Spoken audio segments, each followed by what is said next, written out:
Bonjour et bienvenue dans Pieuvre. Aujourd'hui, nous allons parler de la jeunesse africaine, de l'intelligence artificielle et surtout de la désinformation. Progrès réel ou illusion dangereuse? Prenons le temps d'y réfléchir.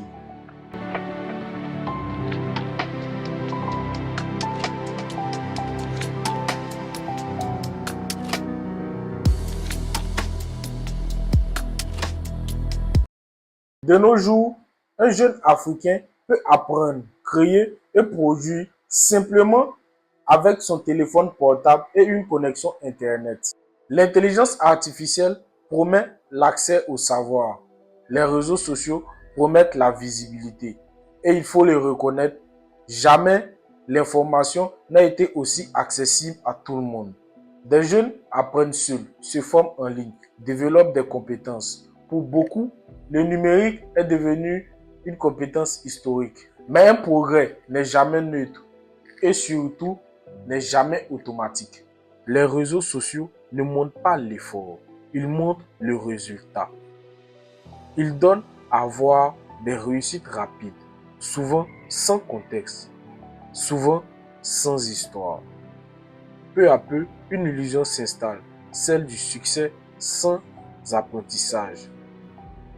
L'IA mal utilisée devient un raccourci intellectuel.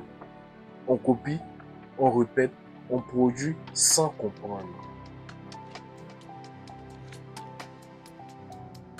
Quand la technologie va plus vite que la pensée, l'illusion s'installe. Parlons maintenant du cœur du problème. En Afrique, les fausses informations circulent sur WhatsApp, Facebook et TikTok. Audio anonyme, vidéos sorties de leur contexte, faux experts. Une fausse information ne se diffuse pas parce qu'elle est vraie, mais parce qu'elle procure des émotions. Une émotion de peur, de colère ou d'espoir rapide. La fake news parle aux émotions. La vérité demande un effort. Avec l'intelligence artificielle, la désinformation change d'échelle. De nos jours, on peut fabriquer une fausse information, une fausse voix, une fausse vidéo crédible. Avant, mentir demandait du temps. Aujourd'hui, il suffit juste d'un prompt. Le danger n'est pas que l'IA produise du faux. Le vrai danger, c'est que l'humain arrête de vérifier. Le sociologue Pierre Bourdieu rappelait que l'information est aussi un pouvoir symbolique.